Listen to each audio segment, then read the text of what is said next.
Hello student, কেমন আছো? আশা করি ভালোই আছো। তো শিলচর একাডেমি ইউটিউব ক্লাসে সবাইকে জানাই স্বাগত। তো আজকে আমরা নিয়ে এসেছি আরেকটি নতুন ভিডিও, যেই ভিডিওর মাধ্যমে আজকে আমরা সমাজবিজ্ঞানের অর্থনীতি বিজ্ঞানের প্রথম অধ্যায়, যার নাম মানি অ্যান্ড ব্যাংকিং, অর্থাৎ মুদ্রা এবং ব্যাংক ব্যবস্থা, এই পাঠটি আমরা আলোচনা করব এবং কিছু ইম্পর্টেন্ট এমসিকিউ কোয়েশ্চেনগুলো আজকে আমরা দেখে নেব।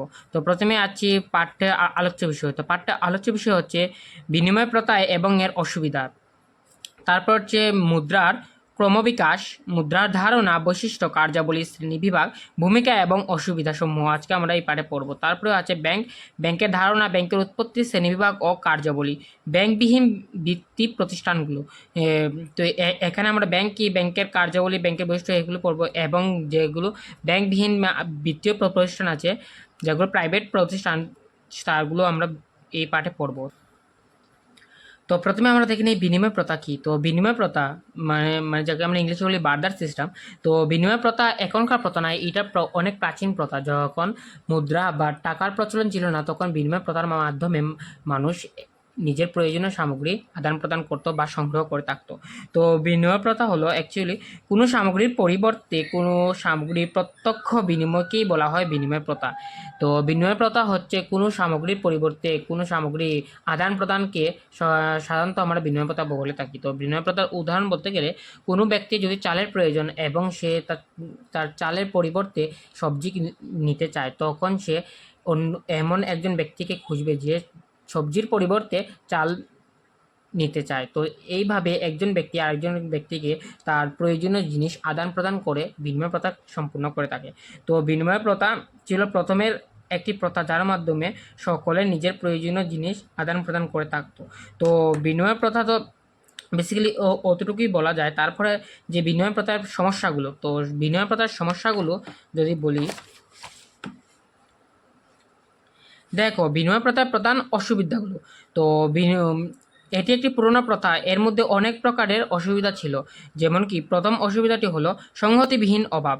তো বিনিময় প্রথা কী হতো, যে কোনো একটি ব্যক্তি চাল আছে কিন্তু সে চালের পরিবর্তে সবজি চায়, অন্যদিকে অন্য এক ব্যক্তি সবজি আছে এবং সে সবজির পরিবর্তে চাল ক্রয় করতে চায়, তখন সেই দুজন ব্যক্তির যে মিল হবে তার কিন্তু অভাব দেখা যায়। কারণ সেই সময় জনসংখ্যাও কম ছিল, উৎপাদনের পরিমাণও কম ছিল, এবং সেই সময়কার সংহতিবিহীনের অভাব ছিল, কারণ একজন ব্যক্তি অন্যজন ব্যক্তির সাথে সঠিকভাবে বিনিময় প্রথা করতে পারতো না।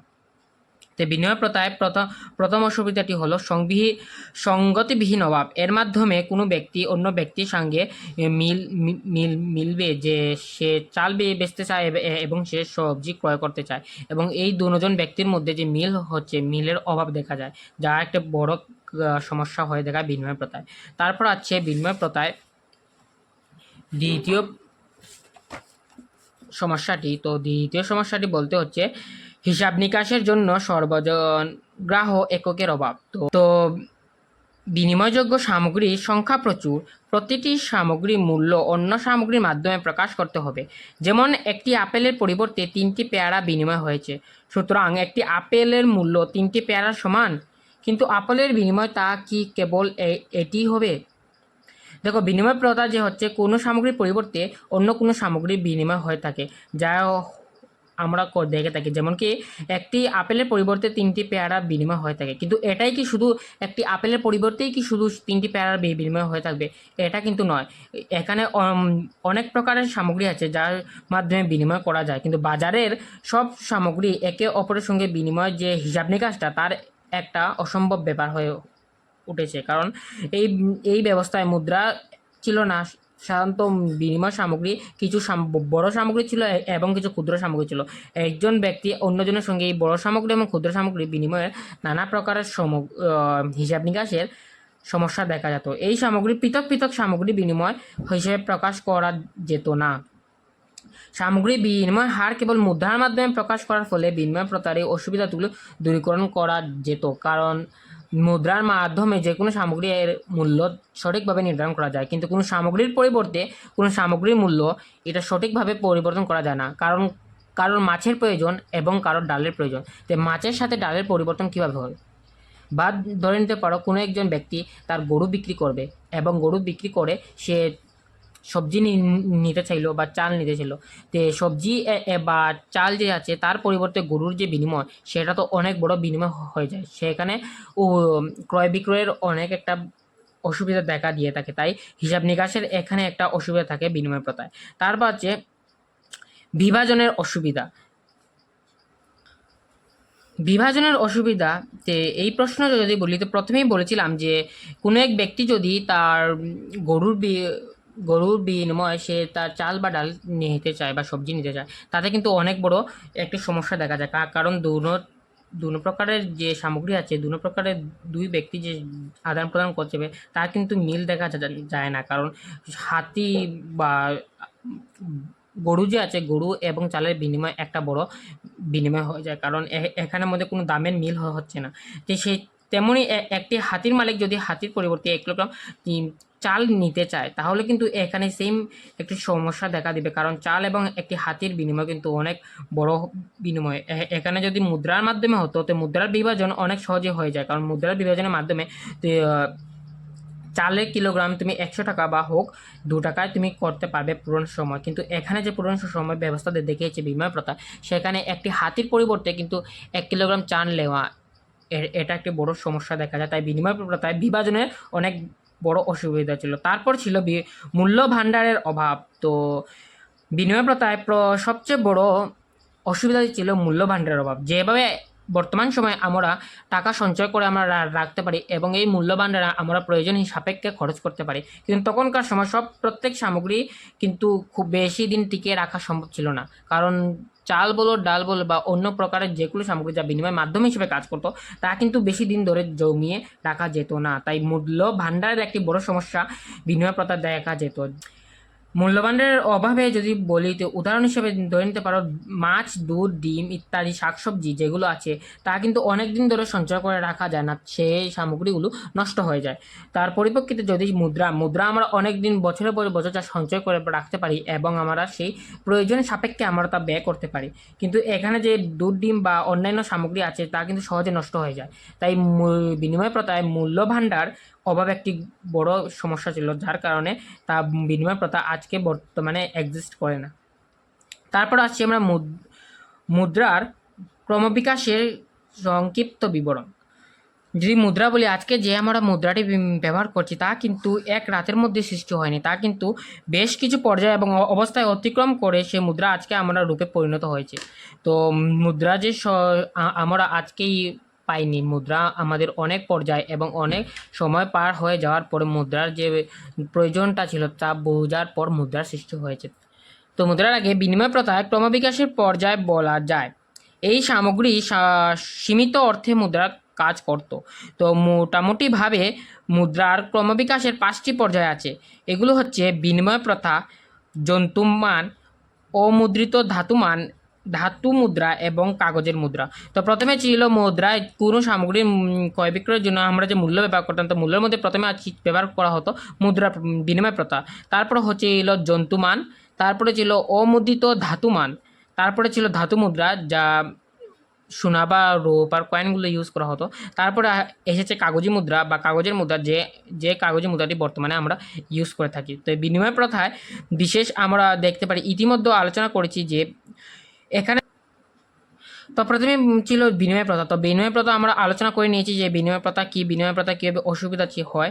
তো এখানে আমরা প্রথমে বিনিময় প্রথাটি বুঝে নিয়েছি। তারপর আছে জন্তুমান স্তরে এতে জন্তুকে বিনিময় মাধ্যম হিসেবে ব্যবহার করা হতো। যেভাবে বলেছিলাম যে জন্তুকে, যেমন গরু বা হাতির উদাহরণ দিয়েছিলাম, যেভাবে গরু বা হাতিকে বিনিময় মাধ্যম হিসেবে ব্যবহার করা হতো। তো এখানে প্রধানত বেজান প্রকারের অসুবিধা দেখা দিত, কারণ একটি হাতি বা গরুর বিনিময়ে কোনো সামগ্রী ক্রয় বিক্রয় করার জন্য তার কিন্তু মাপকাঠি সমান হতো না, তাই এখানে এই প্রথাটি ব্যর্থ হয়। তারপরে ছিল অমোদিত ধাতুমান। তো অমোদিত ধাতুমান ব্যবস্থায় সোনা বা রূপের টুকরো বিনিময় মাধ্যমে হিসেবের ব্যবস্থা করা হতো।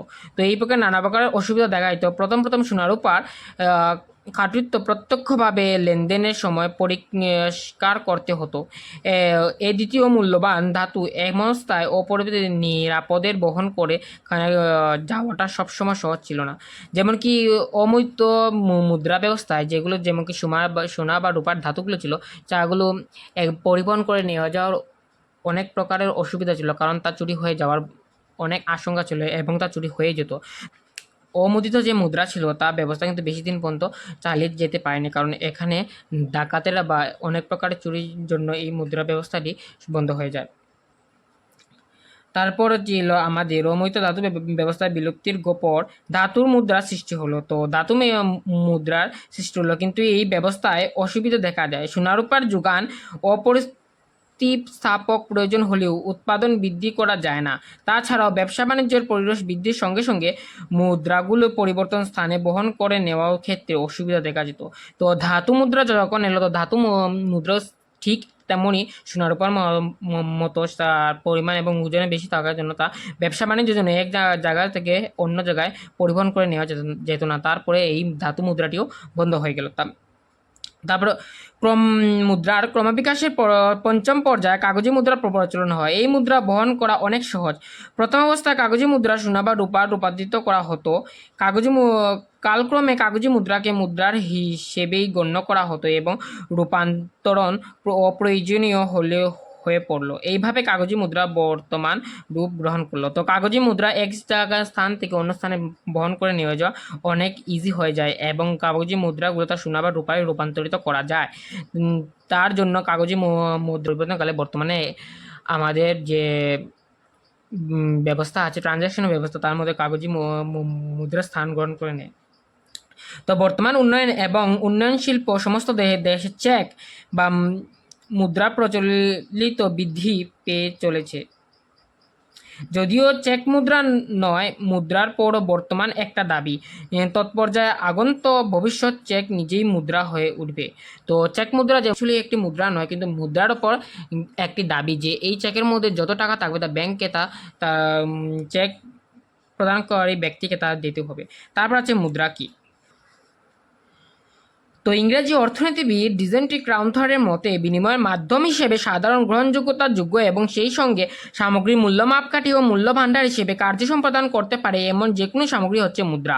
তো মুদ্রা হলো এমন একটি বস্তু যার মাধ্যমে আমরা বিনিময়ের মাধ্যম হিসেবে কাজ করবে এবং যা মূল্যের মাপকাঠি সঠিক মাপকাঠি হিসেবে আমরা ব্যবহার করতে পারি এমন যে কোনো সামগ্রী হচ্ছে মুদ্রা। তো যদি এক্সাম্পল ধরি, দেশবাসী একটি বেলপাতাকে মুদ্রা হিসেবে গ্রহণ করে থাকে, তার গ্রহণযোগ্যতা থাকতে হবে এবং তবেই সে মুদ্রা হিসেবে বেলপাতাকে গ্রহণ করা যাবে। মুদ্রার সাধারণত গ্রহণযোগ্যতায় আইন দ্বারাও সমর্থিত। তো যে কোনো সামগ্রী মুদ্রা তা বিনিময়ের মাধ্যম হিসেবে গ্রহণযোগ্য হতে হবে, তা না হলে বেলপাতাও একটি মুদ্রা হতে পারবে না। জনসাধারণ যে বস্তুকে মুদ্রা হিসেবে গ্রহণ করবে এবং তা যে কোনো দোকান বা সামগ্রিক ক্রয় বিক্রয়ের সময় যা দোকানদার বা তোমার গ্রাহক যা মুদ্রার মাধ্যমে হিসেবে গ্রহণ করে থাকবে তাকেই মুদ্রা বলা হবে। তো মুদ্রার তারপর আসছে মুদ্রা বৈশিষ্ট্য। 8টি বৈশিষ্ট্য এখানে বিশেষভাবে উল্লেখযোগ্য। এই বৈশিষ্ট্যগুলোর মধ্যে নিম্নলিখিত মুদ্রার সাধারণত গ্রহণযোগ্য থাকতে হবে, তা না হলে মুদ্রা বিনিময় মাধ্যম হতে পারে না। মুদ্রার বৈশিষ্ট্যগুলির মধ্যে এটাই ছিল সবচেয়ে গুরুত্বপূর্ণ বৈশিষ্ট্য। তো মুদ্রার আগেই বলেছি যে মুদ্রার সাধারণত গ্রহণযোগ্য থাকতে হবে, তা না হলে মুদ্রা কিন্তু একটি মুদ্রা হয়ে উঠতে পারবে না। কারণ মুদ্রা যে তুমি বেলপাত্রাকেই বলো বা অন্য কোনো সামগ্রী বলো, যে কোনো দোকান বা গ্রাহক বা বিক্রেতা যেভাবেই তোমার যে সামগ্রীকে বিনিময়ের মাধ্যমে হিসেবে গ্রহণ করে থাকবে তাই কিন্তু মুদ্রা হিসেবে গণনা করা হবে। তো মুদ্রার শনাক্তকরণ সহজ হতে হবে, তো অন্যান্য সমস্ত সামগ্রী থেকে তা পৃথক হতে হবে এবং মুদ্রার শনাক্তকরণ সহজ না হলে তা ক্রয় বিক্রয়ের সময় জটিলতা দেখা দিবে। তো মুদ্রা যে কোনো সামগ্রী মুদ্রা হোক, কিন্তু তা একটু ইউনিক হতে হবে, যার জন্য মুদ্রা সামগ্রী সহজে চেনা যায় এবং তা ক্রয় বিক্রয়ের সময় জটিলতা সৃষ্টি না করতে পারে। তো সহজে নষ্ট হয়ে যাওয়া কোনো সামগ্রী মুদ্রা হতে পারে না। তো যে কোনো সামগ্রী যে আছে তা অনেক দিন ধরে টিকে থাকতে হবে, এই প্রকার সামগ্রী হবে মুদ্রা। যেমন কি বর্তমানে কাগজি মুদ্রা। তো কাগজি মুদ্রা অনেক দিন এবং বছরের পর বছর টিকে থাকতে পারে, তাই কাগজকে আমরা মুদ্রা হিসেবে ব্যবহার করে থাকি, যা আমাকে নোট হিসেবে হয়ে আছে। বর্তমানে কাগজের রূপান্তর রূপটি হলো নোট। তো যেমন কি ডিম, মাছ ইত্যাদি সামগ্রীগুলো বেশি দিন টিকে থাকবে না, তাই এইগুলো মুদ্রা হিসেবে গণ্য করা যাবে না। মূল্যভাণ্ডার মুদ্রা সমজাতি বা পূর্ণ সাদৃশ্যযুক্ত হতে হবে। উদাহরণস্বরূপ, যদি 100 টাকার নোটের আকার একেবারে ছোট ডাক টিকিটের আকারের হয় এবং অন্য একটি 100 টাকার নোটের অপেক্ষাকৃত বৃহৎ আকারের একটি সংবাদপত্রের সমান হয়, তাহলে সামগ্রী লেনদেনের ক্ষেত্রে জটিলতা দেখা দেয়। একটি 100 টাকি মুদ্রার সাইজ সমান হতে হবে। কোনোটার মুদ্রার ডাক টিকিটের মতো ছোটো হতে পারবে না, আবার কোনোটি আবার সংবাদপত্রের মতো বৃহৎ হতে হবে না। 100 টাকা মুদ্রার যে কালার তা একই হতে হবে। ঠিক আছে, তো একই হতে হবে। বর্তমান সময়ে আমরা জানি যে 100 টাকা যা আছে তা দুটো কালারে দেখতে পাওয়া যায়, কিন্তু তার সাইজ যে হবে, সাইজ যে প্রথম কালারটির মুদ্রা হবে তা কিন্তু একই কালারের মুদ্রার মধ্যেই প্রকাশিত হবে এবং তার সাইজও সমান হবে। আর অন্যটি যেটি 100 টাকা মুদ্রা হবে তা কিন্তু সেম 100 টাকা মুদ্রার কালার এবং সাইজ একই হতে হবে, তা না হলে এটা মুদ্রা হিসেবে গণ্য করা যাবে না। তারপর হচ্ছে মুদ্রার তারল্য গুণ থাকতে হবে। তো মুদ্রা যে কোনো সামগ্রীর মধ্যে তৎক্ষণাৎ এবং প্রত্যক্ষভাবে রূপান্তরিত হলেই তা মুদ্রা হিসেবে গণ্য করা হবে, এবং কোনো সামগ্রী তৎক্ষণাৎ এবং পরোক্ষভাবে রূপান্তর হলে তা মুদ্রার তারল্যগুণ আছে বলা যেতে পারে। উদাহরণ হিসেবে যে কোনো সামগ্রী যদি মুদ্রাকে আমরা মাটি, সোনা বা অন্যান্য সামগ্রী, গড়, ভারী ইত্যাদি যদি আমরা সহজে রূপান্তর করতে পারি তাহলে সেই মুদ্রা হিসেবে করতে হবে। তো সোনা, যেমনকি মুদ্রা আমরা মাধ্যমে আমরা সোনা বা গড়, বাড়ি ইত্যাদি ক্রয় বিক্রয় করতে পারি, তাই মুদ্রার তরলগুণ থাকাই সবচেয়ে গুরুত্বপূর্ণ। তারপর হচ্ছে মুদ্রা হস্তান্তরযোগ্য হতে হবে। তো ব্যবসা বাণিজ্য পরিরস দিন দিন বৃদ্ধি পাচ্ছে, তাই মুদ্রা হস্তান্তরযোগ্য না হলে বৃহৎ পরিষেবা ব্যবস্থা বাণিজ্যিক সম্পাদন করা অসম্ভব হয়ে উঠবে। বর্তমান মুদ্রায় এবং ব্যাংক ব্যবস্থা এমন একটি পর্যায়ে উপনীত হয়েছে যেখানে মুদ্রা প্রকৃত হস্তান্তর ছাড়াও লেনদেন সম্পাদিত হচ্ছে। ব্যাংক হিসেবে খাতায় যোগ বিয়োগ হচ্ছে, ক্রেতার হিসেবে ঘরের লেনদেনের মূল্য বিভাগ করা হচ্ছে। তো মুদ্রা যে সহজ হস্তান্তরযোগ্য, তো মুদ্রার এক ব্যক্তি থেকে অন্য ব্যক্তি সহজ হস্তান্তরযোগ্য করা হবে। যেমন কি ব্যবসার মাধ্যমে ব্যাংকের যে বড় বড় ব্যবসা আছে তার মধ্যে ব্যাংকের মাধ্যমে যে মুদ্রা হস্তান্তর করা হয় যায়, ট্রান্সফার করে টাকা দেওয়া হয়, যেমন কি এবং ছোটো ছোটো লেনদেন যার মাধ্যমে ঘরের লেনদেন তাগুলো আমরা ব্যাংকের মধ্যে ক্রয় বিক্রয় করা যায়, ব্যাংক থেকে তা মুদ্রা হস্তান্তরযোগ্য হয় একটি গুরুত্বপূর্ণ। তারপর হলো মুদ্রা বিভাজ্য। তো অধিক মূল্যর মুদ্রাকে কম মুদ্রা রূপান্তর করা যায়। বিনিময় প্রথায় সামগ্রিক বিভাজন না হওয়ায় বিনিময় ক্ষেত্রে অসুবিধা দেখা দিয়েছে। তো মুদ্রার এই অসুবিধাকে দূরীভূত হয়েছে। এখানে 500 টাকা লেনদেন হতে গেলে 5 কোটি লেনদেন হতে পারে। এখন 50 পয়সায় লেনদেন হতেও পারে, আবার 5 কোটি লেনদেনও হতে পারে। তো মুদ্রার বিভাজ্য। তো মুদ্রার বিভাজ্য বলতে সাধারণত কোনো সামগ্রীর লেনদেনে যখন মুদ্রা তা আমি 50 কোটি টাকা লেনদেন করতে হলে তা আমি 100 টাকাও করতে পারি, 50 টাকাও করতে পারি, বা আমি তা 2000 টাকা নোটের মাধ্যমে তা করতে পারি। কারণ মুদ্রার বিভাজ্য যা প্রত্যেকটি নোটকে একটি মূল্য প্রদান করে, তা যে কোনোভাবেই আমি 50 কোটি টাকা আমি বা 5 কোটি টাকা আমি লেনদেন করতে পারি, তা আমি 150 বা 2000 টাকার নোটের মধ্যেও করতে পারি। তো মুদ্রার মূল্য স্থিরতা থাকতে হবে। তো মুদ্রার মূল্য দ্রুত গতিতে হ্রাস পেলে মুদ্রার গ্রহণযোগ্যতা লোপ পায়, ফলে মুদ্রার সঞ্চয় ভাণ্ডার হতে পাবে না। তো মুদ্রার ভ্যালুটা তোমার সবসময় তা হাই পরিমাণে থাকতে হবে। যেমন কি বর্তমানে যদি মুদ্রা ভ্যালুটা কমে যায় এবং সোনার ভ্যালুটা বেড়ে যায় তাহলে মুদ্রা কিন্তু মূল্যভাণ্ডার হিসেবে গ্রহণযোগ্যতা হবে না, কারণ মানুষ তারপর সোনাকে তা ব্যাংকে সঞ্চয় করে রাখবে। কারণ আমরা জানি যে মুদ্রার যে বিনিময় হয়, মুদ্রা প্রস্তুত করার জন্য সরকার স্টেট ব্যাংকে, যা আমাদের ইন্ডিয়ান রিজার্ভ ব্যাংকের মধ্যে তা সোনা রাখে, এবং যত পরিমাণ সোনা রাখে তার তত পরিমাণই নোট উৎপাদন করা হয়। তো এই রূপার যেতে যদি সোনার দাম বেড়ে যায় তাহলে মুদ্রার মূল্যও সমান থাকবে। আবার যদি মুদ্রার মূল্য কমে যায় এবং সোনার মূল্য বেড়ে যায়, এক কথা যদি বলে থাকি, তে মুদ্রার মূল্য হ্রাস পেলে কিন্তু হবে না, সোনার মূল্য বৃদ্ধি পেলেও কোনো অসুবিধা নাই, কিন্তু মুদ্রার মূল্য যদি হ্রাস পায় তাহলে কিন্তু উৎপাদনে অনেক বড় একটা সমস্যা দেখা যায়। তাই মুদ্রার মূল্য সবসময় বৃদ্ধিতে থাকা প্রয়োজন। মুদ্রার মূল্য হ্রাস পেলে তা কিন্তু বিনিময় প্রথায় বা মুদ্রার যে সিস্টেম আছে তা একটা বিশাল ক্ষতি হয়ে যেতে পারে। তো মুদ্রার মূল্য স্থিরতা থাকতে হবে। তারপর আসছি আমরা মুদ্রার কার্যাবলী। তো মুদ্রার প্রধানত চারটা কার্যাবলী যা আমরা সম্পর্কে এই পাঠে আমরা পড়ব। তো মুদ্রা হচ্ছে বিনিময় মাধ্যম, যা আমরা প্রথমেই বলেছি। তো বিনিময় প্রথায় সামগ্রীর পরিবর্তে সামগ্রী প্রত্যক্ষ বিনিময় হয়। তো এই চাল উৎপাদনকারী ব্যক্তি বাজারে চাল বিক্রি করে মুদ্রা অর্জন করে এবং সেই মুদ্রার সাহায্যে তিনি আখ ক্ষয় করেন। বিনিময় প্রথার একটি লেনদেনের মুদ্রা ব্যবহার দুটি লেনদেনের পরিবর্তন হয়। এই মুদ্রা হচ্ছে সেই বিনিময় মাধ্যম, সেই মুদ্রা বিনিময় মাধ্যম হিসেবে কাজ করতে পারে তা মুদ্রা বলে স্বীকৃতি পাবে না। তো মুদ্রার প্রথমই গুণ হচ্ছে কার্যবলী হচ্ছে মুদ্রাকে একটি বিনিময় মাধ্যম হতে হবে, যার মাধ্যমে কোনো সামগ্রী আমরা ক্রয় বিক্রয় সহজে করতে পারি। তো মুদ্রা জিনিসপত্রের মূল্য মাপকাঠি হিসেবে কার্য সম্পাদন করতে হবে, যা আমরা জানি যে বিনিময় প্রথায় মূল্য মাপকাঠি ছিল না, তাই জন্য বিনিময় প্রথাটি ব্যর্থ হয়েছে।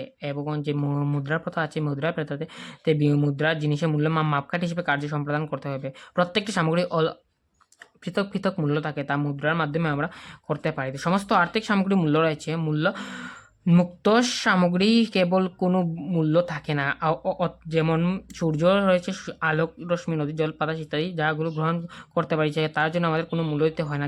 যে সমস্ত সামগ্রী কেনা বেচা হয় সেই সমস্ত সামগ্রীর মূল্য আছে। মুদ্রার মাধ্যমে প্রকাশিত সামগ্রীর বিনিময় হচ্ছে মুদ্রার সামগ্রীর দাম। তো সামগ্রীর মূল্য এক ঐক্যবদ্ধ মাপকাঠি, কারণ সমস্ত আর্থিক সামগ্রী মুদ্রার মাধ্যমে প্রকাশ করা হয়, তো প্রত্যেকটি সামগ্রীর একটি মূল্য থাকা দরকার। তারপর হচ্ছে মুদ্রা স্থগিত দেনা পাওনার মানদণ্ড হিসেবে কাজ করে। যেমন কিছু সামগ্রী অপরিসম্পদ অ্যাসেট, কেনাবেচার সময় দামটা সঙ্গে সঙ্গে পরিশোধন করা হয় না। ঋণের ক্ষেত্রে ঋণ গ্রহণকারী ঋণদাতাকে ঋণ পরিশোধ করতে হয় সেই সময়। এক্ষেত্রে ধন আদায় করা প্রক্রিয়াটি তৎক্ষণাৎ নয়, বরং প্রক্রিয়াটি স্থগিত করে রাখা হয়। সমস্ত স্থগিত দেন পাওনা হিসেবে মুদ্রার মাধ্যমে প্রকাশ করা হয়। তো কিছু কিছু সামগ্রী আমরা তৎক্ষণাৎ মূল্যটা আমরা পরিশোধ করি না, যেমন কি তা আমরা স্থগিত বা ঋণের মাধ্যমে যা আমরা দিনে দিনে ঋণ প্রদান করা ব্যক্তিকে আমরা শোধ করে থাকি। তো মুদ্রা যেভাবে দেনা পাওনার মানদণ্ড হিসেবে কাজ করবে, যা আমরা ঋণের মাধ্যমে প্রকাশ করতে পারি। তো মুদ্রার মূল্য ভাণ্ডার হিসেবে কার্য সম্পাদন করতে হবে, যা আমরা বিনিময় প্রথায় পড়েছি যে মুদ্রাকে বিনিময় ভাণ্ডার হতে হবে, যা যে কোনো সামগ্রী সহজে নষ্ট হয়ে যায়, তা কিন্তু মুদ্রার যা মূল্য ভাণ্ডার হিসেবে কার্য সম্পাদন করতে পারে না। তো মুদ্রার বিনিময় ভাণ্ডার হিসেবে কার্য সম্পাদন করতে হবে, কারণ মুদ্রাকে অনেক দিন ধরে সঞ্চয় করে রাখতে যায় এবং তা নিজের প্রয়োজন অনুসারে ক্রয় বিক্রয় করতে হবে, তাই মুদ্রাকে বিনিময় ভাণ্ডার হিসেবে কার্য সম্পাদন করতে হবে। তারপর হচ্ছে মুদ্রার শ্রেণীবিভাগ। তো মুদ্রাকে অনেকভাবে শ্রেণীবিভাগ করা হয়েছে, তার মধ্যে দুটি হলো বৃহত্তর মুদ্রা দুই প্রকার, হিসাব নিকাশের মুদ্রা এবং প্রকৃত মুদ্রা। তো হিসাব নিকাশের মুদ্রা একটি ধারণা মাত্র, প্রকৃত মুদ্রা হিসাব নিকাশের মুদ্রা।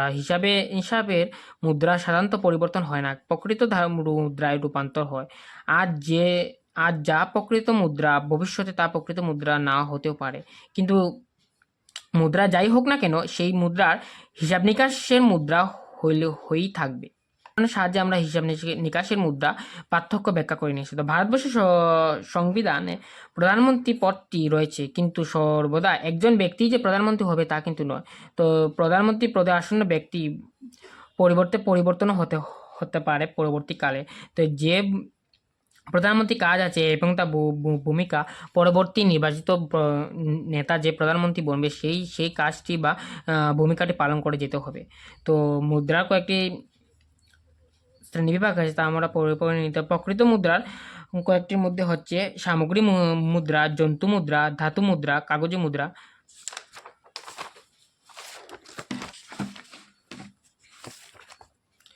বিহিত মুদ্রা, অবিহিত মুদ্রা, আদেশী মুদ্রা, প্রতীক মুদ্রা, চেক মুদ্রা, মান মুদ্রা, তপ্ত মুদ্রা, সংকুচিত মুদ্রা, সুলভ্য মুদ্রা, কালো মুদ্রা, উচ্চ ক্ষমতা সম্পন্ন মুদ্রা। তো প্রথমে আছি আমরা সামগ্রী মুদ্রা। তো বিনিময় প্রথা সামগ্রী ছিল বিনিময়ের মাধ্যম, তো সামগ্রী হিসাব নিকাশের মুদ্রা এবং একের মধ্যে প্রকৃত মুদ্রা।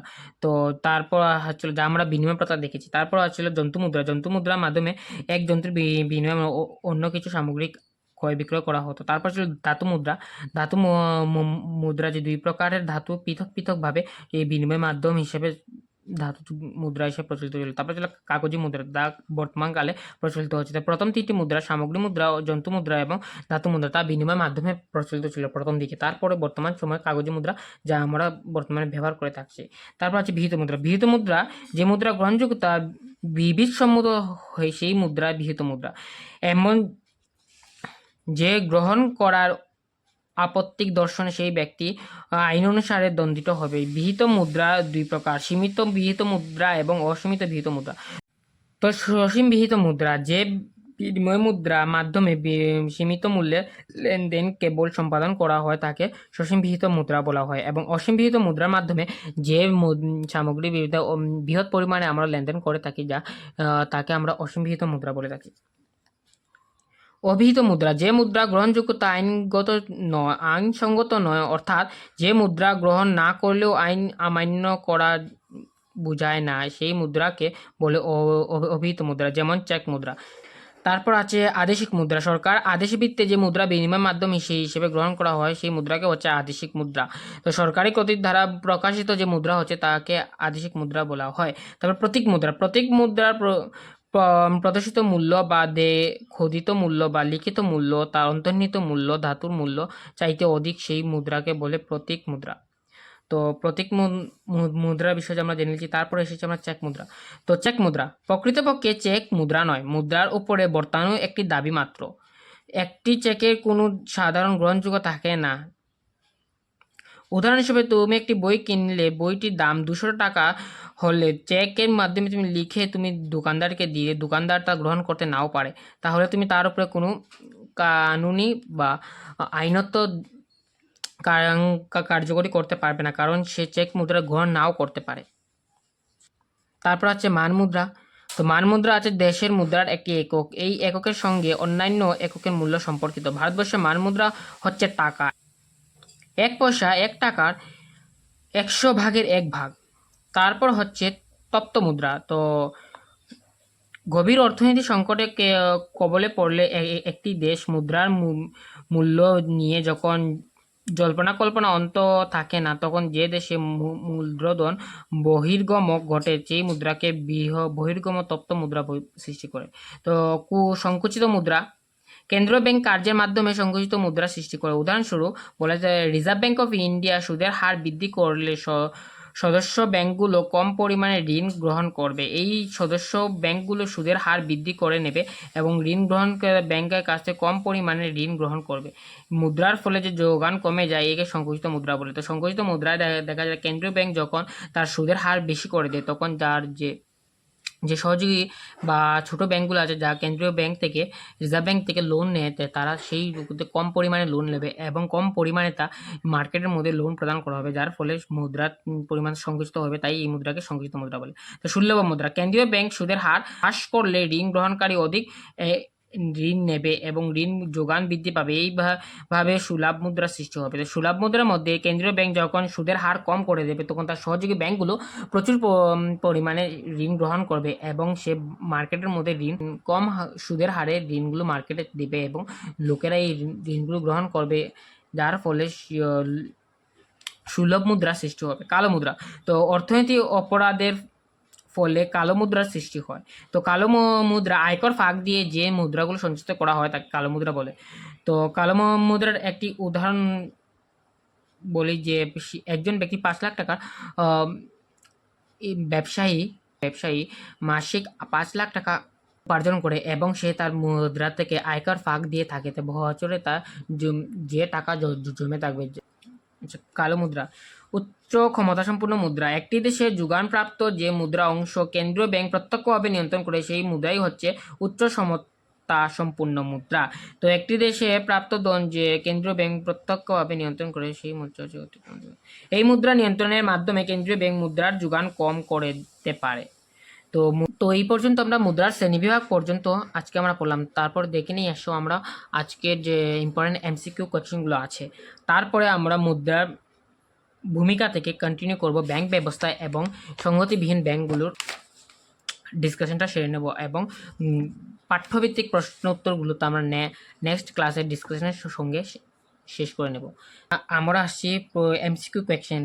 তো ইম্পর্টেন্ট এমসিকিউ কোয়েশ্চেনের প্রথম কোয়েশ্চেনটি হলো, বিনিময় প্রথাকে মুদ্রার ক্রমবিকাশের ড্যাশ বলা হয়, প্রথম পর্যায় বলা হয়।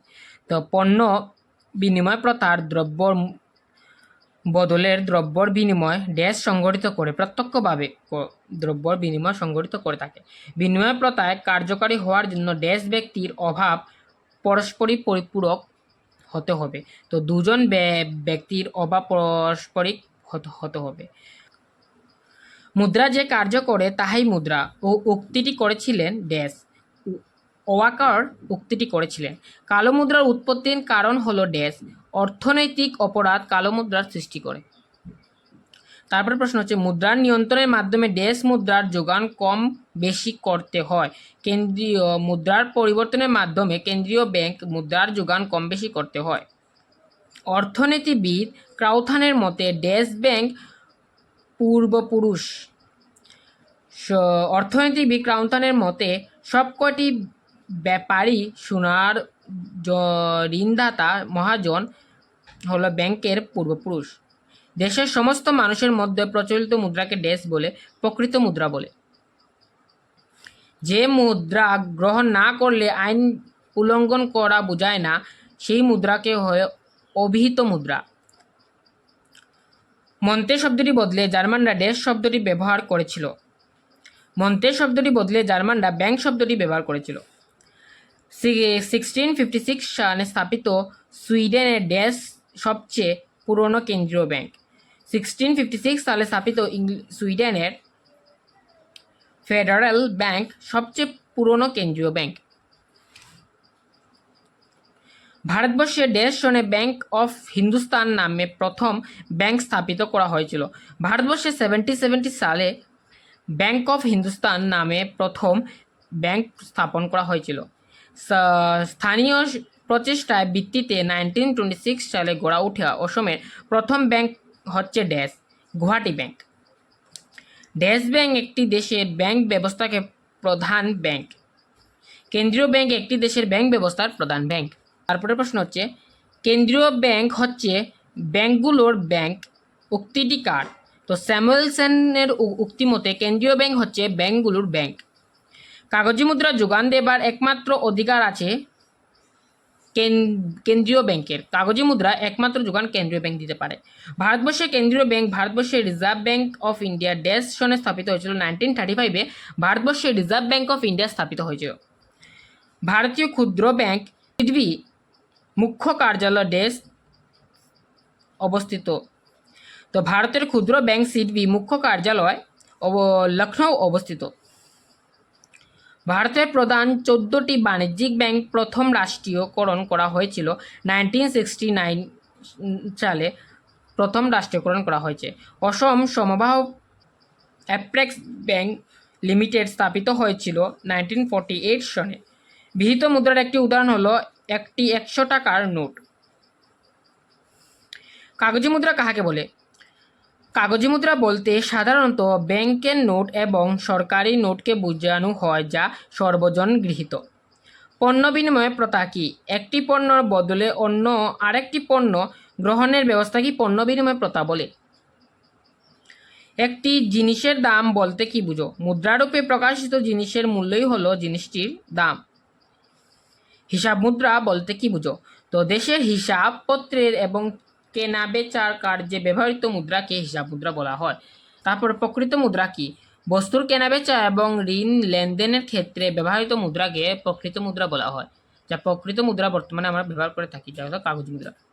তারপরের প্রশ্নটি হচ্ছে প্রতীক মুদ্রা কাহাকে বলে? তো মুদ্রার লিখিত মূল্য এর ধাতু মূল্য থেকে বেশি হলে তাকে প্রতীক মুদ্রা বা নির্দেশিত মুদ্রা বলে।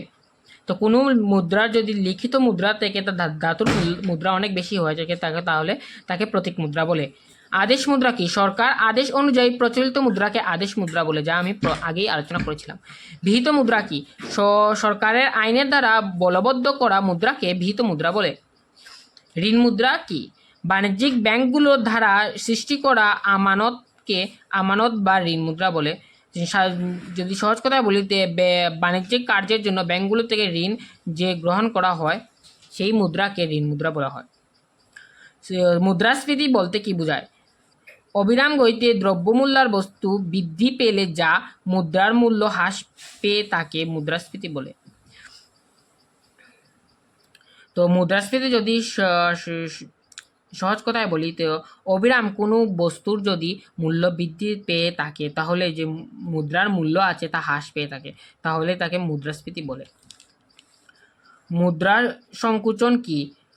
অবিরাম গতিতে দ্রব্য মূল্যস্তর হ্রাস পাওয়ার বা বৃদ্ধি হওয়ার অবস্থাকে মুদ্রা সংকুচন বলে। তো মুদ্রা সংকুচন হচ্ছে যখন অবিরাম গতিতে কোনো দ্রব্যর মূল্য বৃদ্ধি পায় বা হ্রাস পায় তখন সেই অবস্থাকে মুদ্রা সংকুচন বলে।